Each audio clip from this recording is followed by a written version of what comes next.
My girlfriend mocked, "You're too boring. My ex was more fun."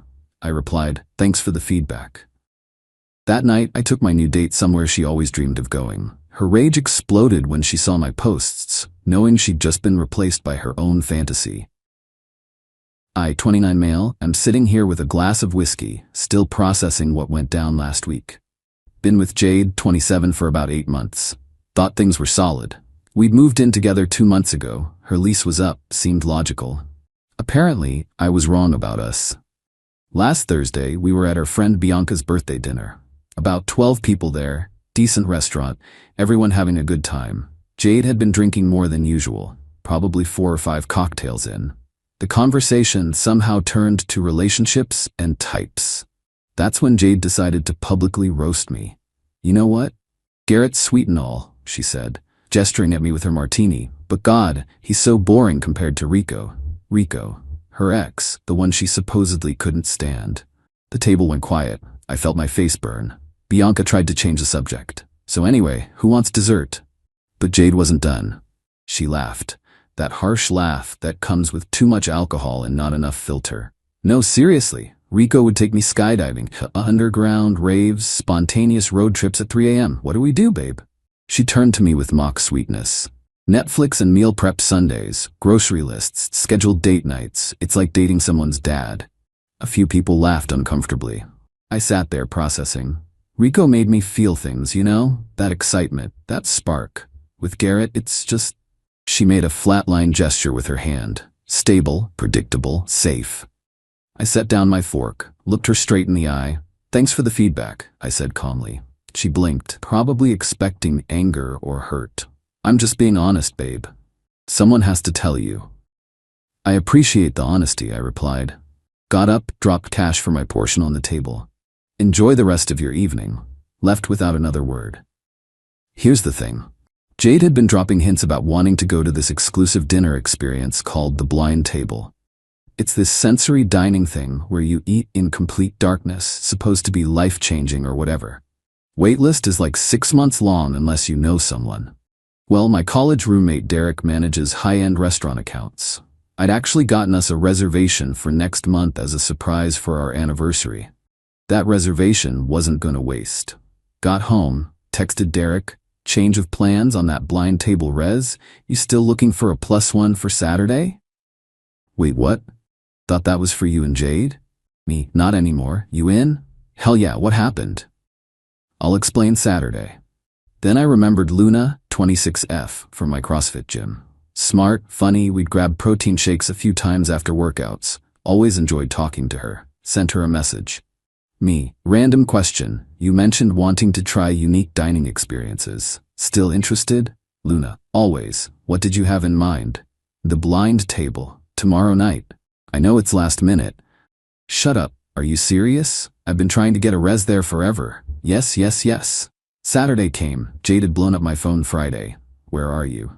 "Seriously, you're being a child. It was just a joke. I was drunk. You're proving my point about being boring by sulking." Didn't respond to any of it.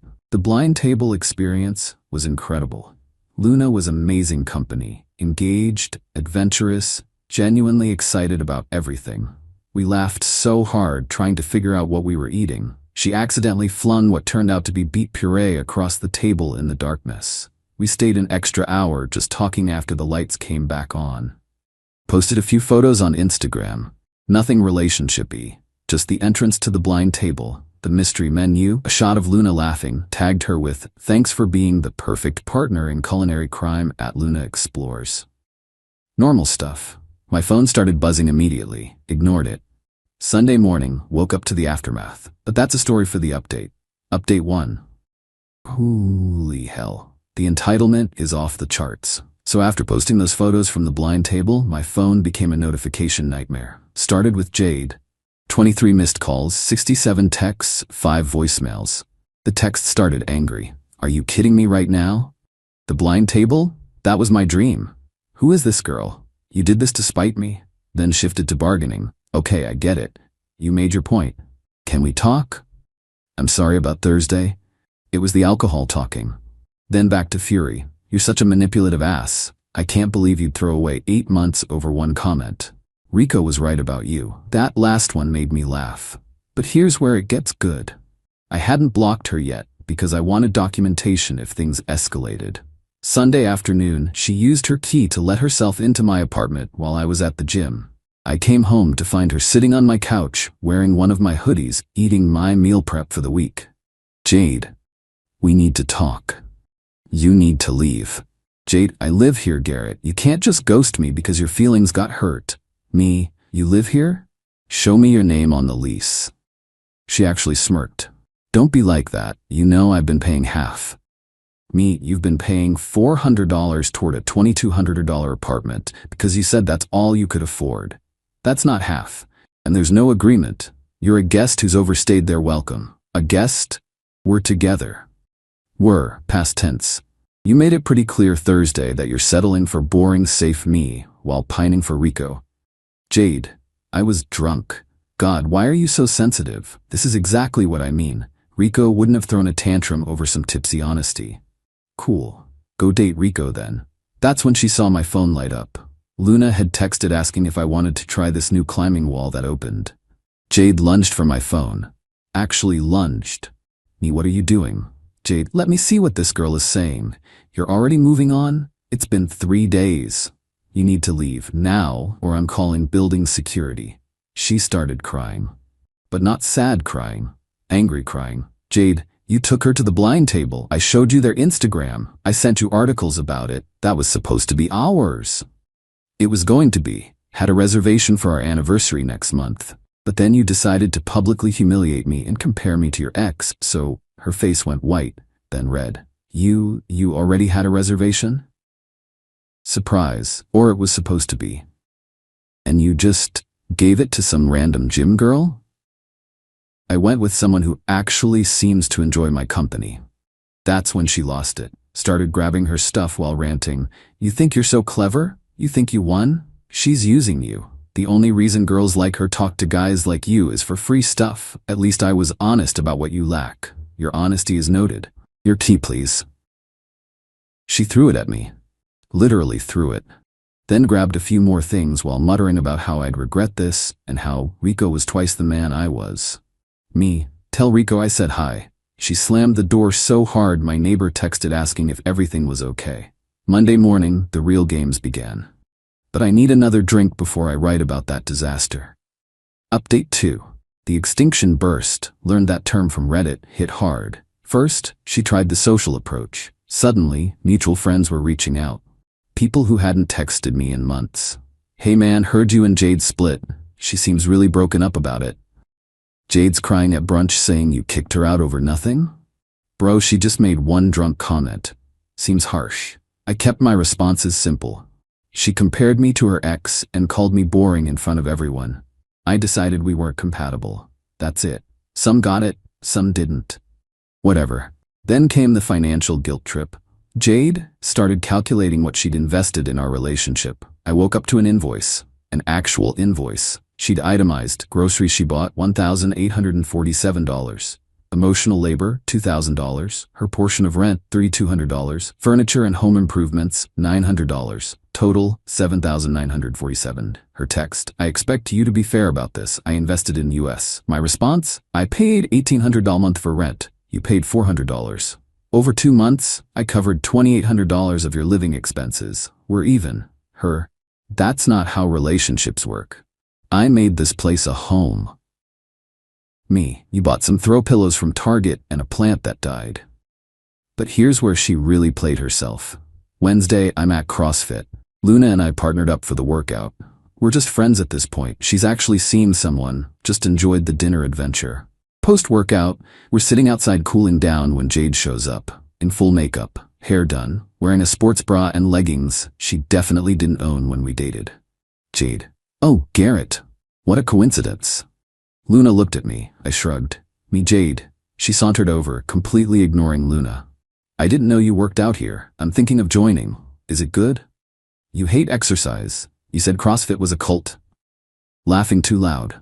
People change. Rico always said I should try new things. There it was. Rico again. Luna, I'm Luna. You must be his girlfriend. Well, we're working through some things. Raises eyebrow. Interesting. Garrett, I'll see you Friday? Yeah, see you. Luna left. Smart woman. Jade immediately dropped the act. Really? You're already scheduling dates? Me? We're workout partners, but even if we weren't, that's none of your business. I came here to give you another chance. I actually laughed. Couldn't help it. Me, you came to give me another chance? After calling me boring and saying your ex made you feel things? I couldn't? You're twisting my words. I said you were safe. Like that's better? Then she hit me with the nuclear option. Fine. You want to play games? Remember that little photography side business you're trying to start? Would be a shame if people knew what you're really like. How you manipulated me, gaslit me, threw me out with nowhere to go.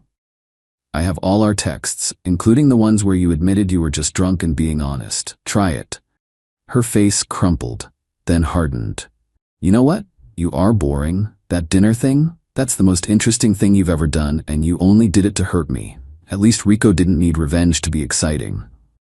Then go be with Rico. I can't. And there it was, the truth finally.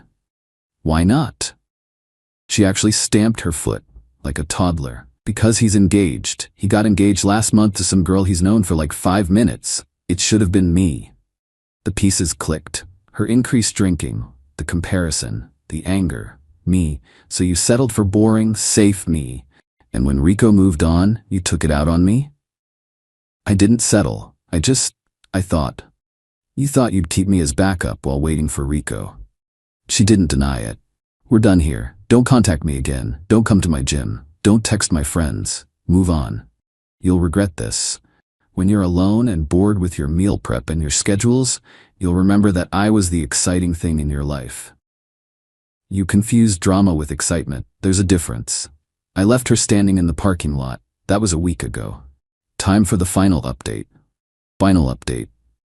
Sometimes the best revenge really is living well. After the gym confrontation, Jade went scorched earth on social media.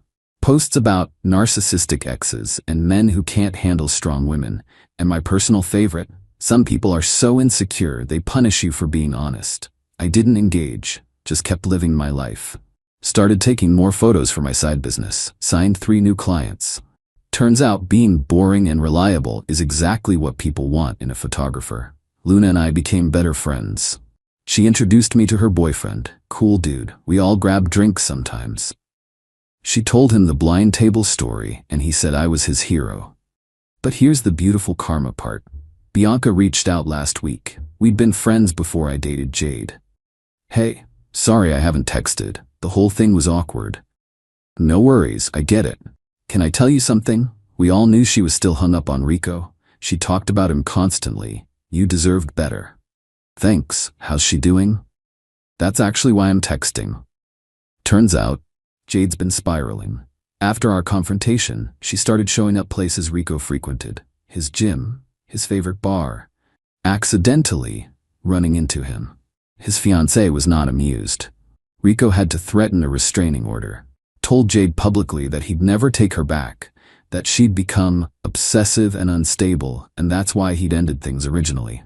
She tried moving back in with her roommate, except she'd burned that bridge when she moved in with me, telling the roommate she was upgrading and wouldn't be living like a college student anymore. Last Bianca heard, Jade was couch surfing and had started therapy.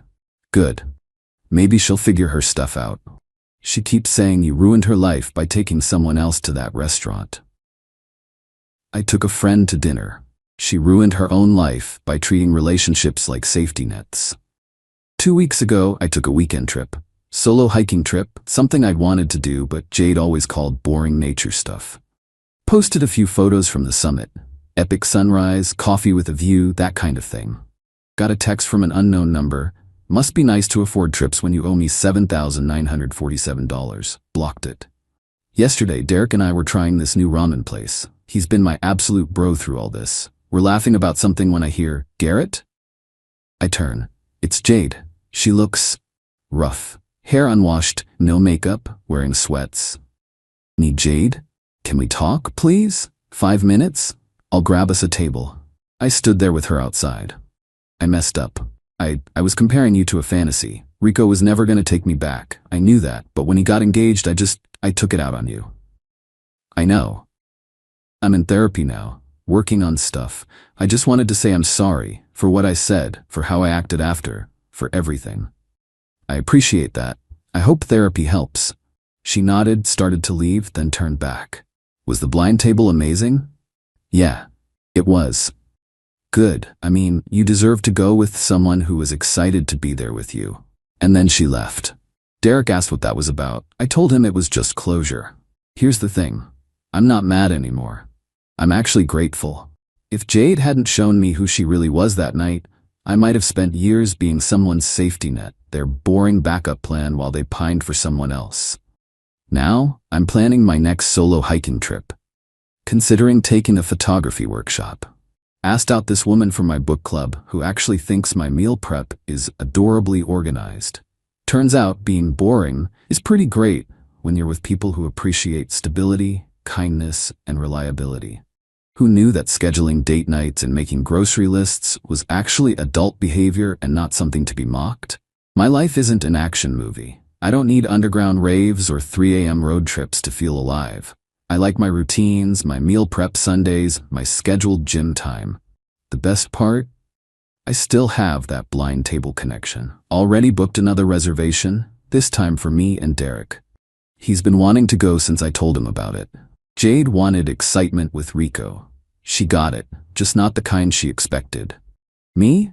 I'll stick with my boring life. It's pretty fun when you're not being compared to someone else's ex. Thanks for reading Reddit. Remember, when someone tells you you're not enough, believe them. Then go be enough for yourself. Oh, and always get your name on the lease.